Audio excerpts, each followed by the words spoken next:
पिछले चैप्टर में हमने जियोक्सन को देखा था, जो विलेज चीफ को गुस्सा में देख एक स्क्रॉल को आगे करते हुए कहता है, ह्यूंग री निम ने यह आपको देने के लिए कहा था। इस चैप्टर के शुरुआत में जियोक्सन कहता है, ऐसा लगता है यह न्यूज बहुत इंपॉर्टेंट है, इसलिए उन्होंने यह सीधा आपको देने के लिए कहा था। तो विलेज चीफ उस स्क्रॉल को साइड में ले जाकर देखते हुए कहती है, ह्यूंग री निम ने क्या इंपॉर्टेंट न्यूज भेजी होगी। और पीछे से जियोक्सन कहता है, तो ठीक है, अब मैं यहाँ से जा रहा हूँ। लेकिन विलेज चीफ उसकी बातों पर ना ध्यान देकर उस न्यूज को देखकर चौंक जाती है और डैन वहाँ से जाते हुए कुछ सोच रहा था। तभी विलेज चीफ थोड़ा अटकते हुए कहती है, जियोक्सन तुमने इस न्यूज को नहीं देखा है ना। लेकिन विलेज चीफ से कोई कहता है, जियोक्सन पहले ही यहाँ से चला गया है। जिसे सुन विलेज चीफ दोबारा गुस्सा करते हुए कहती है, जियोक्सन मैं तुम्हें नहीं छोड़ूंगी। अगर तुम डैन की वजह से इस तरह काम करते रहे तो मैं तुम्हें गुआंग क्लैन से बाहर निकाल दूंगी। तो कुछ लोग उसे पकड़ कर रोकते हुए कहता है, शांत हो जाइए विलेज चीफ, शांत हो जाइए, आपको इतना गुस्सा करने की कोई जरूरत नहीं है। जबकि वही साइड में ड्यूक कह रहा था, यदि तुम लोग इस बूढ़ी औरत को मरते हुए ऐसे नहीं देखना चाहते हो तो जियोक्सन का पीछा करो। फिर वह कहता है, डैन और जियोक्सन तुम दोनों कमीने बास्टर्ड, धिक्कार है तुम पर। थोड़ी देर बाद हम देखते हैं जियोक्सन ने जो सुअर लाया था उसे नीचे रखते हुए कहता है, आज मैं बहुत भूखा हूँ। नूना कहती है, किसी के लिए इतनी शिकायत जो यहाँ फ्री का खाना खाने आया है। अगर तुम्हें इतनी भूख लगी है तो आकर मेरी मदद करो। जियोक्सन कहता है, वैसे भी नूना मुझे तुमसे कुछ कहना है। नूना कहती है, हाँ क्या तुम्हें मुझसे कुछ कहना है। जियोक्सन कहता है, तुम जिस व्यक्ति को देख रही हो उसके बारे में कब बताने वाली थी। नूना हैरान होते हुए पूछती है, जियोक्सन तुम इस दुनिया के बारे में क्या जानते हो। डैन कहता है, क्या कोई व्यक्ति। नूना, क्या तुम सच में किसी को पसंद करती हो। जियोक्सन कहता है, मुझे क्या मालूम, हालांकि गांव में सब इसके बारे में बात कर रहे हैं। रेशम बेचने वाले क्लैन का वह लड़का जिसे तुम इन दिनों देख रही हो, क्या तुम एक दूसरे को पसंद करती हो। जिसे सुन डैन को कुछ समझ नहीं आता। नूना कहती है, कौन है वो लड़का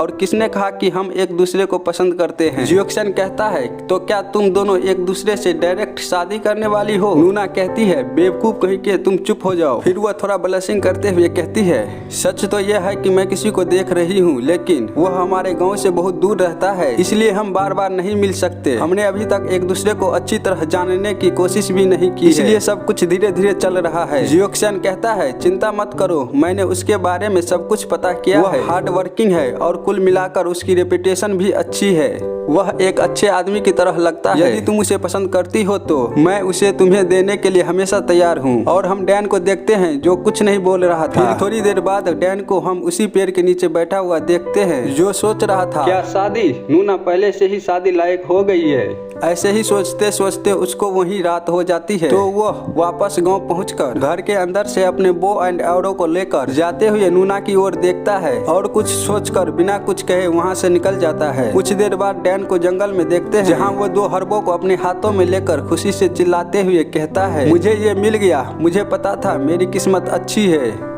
और थोड़ी देर बाद रात भी हो जाती है। ऐसे ही उसे हर्ब ढूंढते ढूंढते शाम हो जाती है, जिससे पूरे जंगल में ठंड और फॉग बढ़ने लगता है। जिसे देख डैन कहता है, आह मेरी खराब किस्मत, मैं जल्दी वापस जाना चाहता हूँ, लेकिन यहाँ रात हो गई है जिसके कारण फॉग भी बढ़ रहा है। इस स्थिति में माउंटेन से नीचे जाना थोड़ा थका देने वाला होगा, ऐसा वो सोच ही रहा था। तभी उसे जंगल के बीच आग जलते हुए नजर आता है, जिसे देख डैन कहता है, इस डीप माउंटेन में ऐसा कौन कर सकता है। फिर वो थोड़ा पास जाकर देखता है तो वो वहाँ उसी बूढ़े पर्सन को देखता है जिसे हमने चैप्टर 1 में देखा था। तो डैन कहता है, इसे देखकर मुझे ऐसा तो नहीं लगता कि वो यहाँ खो गया है, न ही उसे देखने से ऐसा लगता है कि वह खतरनाक होगा। लेकिन यह अजीब सी फीलिंग मुझे क्यों महसूस हो रही है। ऐसा क्यों लगता है कि वह केवल मेरी आंखों से दिखाई दे रहा है, लेकिन वास्तव में वो यहाँ मौजूद नहीं है। मुझे सावधान रहने की जरूरत है। तभी वो पर्सन कहता है, तुमने ठीक कहा, तुम्हें निश्चित रूप से इस डीप माउंटेन में स्ट्रेंज पर्सनों से सावधान होना चाहिए, यह नॉर्मल होगा। जिसे सुन डैन हैरानी के साथ साथ डर भी जाता है। वो पर्सन कहता है, जब तुम बिना किसी वेपन के मुझ पर छुपके से नजर रखते हो मुझे यह अच्छा महसूस नहीं कराता है।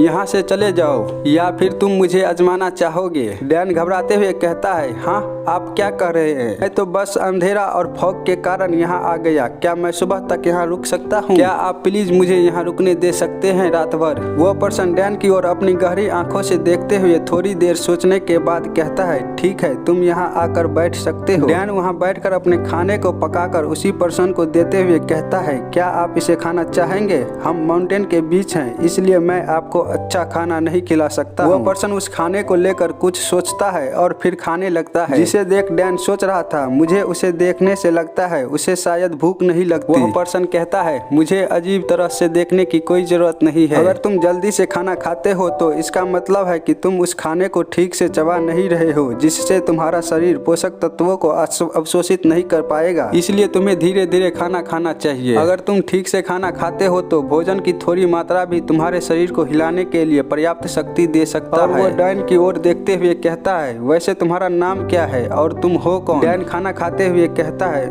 मैं डैन सायू हूँ, मैं होंग एंड रियांग माउंटेन के नीचे वाले गांव में रहता हूँ। वह पर्सन कहता है क्या तुम हवा जियोनमिन गांव के बारे में बात कर रहे हो? मैंने सुना है वहाँ केवल गुआंग फैमिली के ही लोग रह सकते हैं, लेकिन यह सरप्राइजिंग की बात है कि तुम डैन हो। डैन थोड़ा ऑकवर्ड सा चेहरा बनाते हुए कहता है यह कुछ खास परिस्थितियों के कारण इस तरह है। वह पर्सन कहता है यह तो इंटरेस्टिंग है, क्या तुम अपने डर को अपने स्माइल के पीछे छुपाने की कोशिश कर रहे हो? डैन घबराते हुए सोचता है क्या यह हो सकता है वह मेरे दिमाग में चल रही सारी चीजों को पढ़ रहा हो? उसकी अजीबोगरीब रंग की आंखें मुझे डरा रही है। डैन मुस्कुराते हुए कहता है वेल आप कहाँ जा रहे हैं सर? यह माउंटेन इस जगह पर सबसे ऊंचा है, यहाँ आम आदमी आने की हिम्मत भी नहीं करते। वह पर्सन थोड़ी देर सोचने के बाद कहता है मैं किसी को मारने के रास्ते पर हैरान होकर कहता है मुझे माफ करिएगा सर, लेकिन यहाँ तक कि आप जीने से परेशान हैं तो भी आपको सही तरीके से जीने की जरूरत है।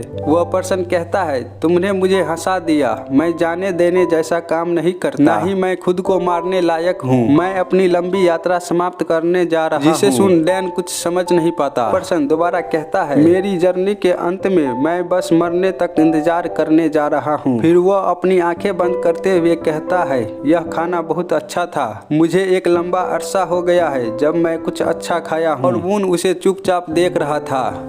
फिर वह सोते हुए सोचता है उसके साथ क्या हुआ होगा? क्या वह कह रहा था कि वह मरने जा रहा है? मुझे विश्वास नहीं हो रहा कि वह अपनी मौत के बारे में इतनी आसानी से बात कर सकता है। डैन फिर उसकी ओर देखता है जो कि वहीं पेड़ से लगकर सो रहा था। इसी के साथ रात से सुबह हो जाती है। डैन उठकर जाने लगता है और वो पीछे मुड़कर देखता है जहां वो पर्सन अभी भी सो रहा था, तो वह उसी हर्ब को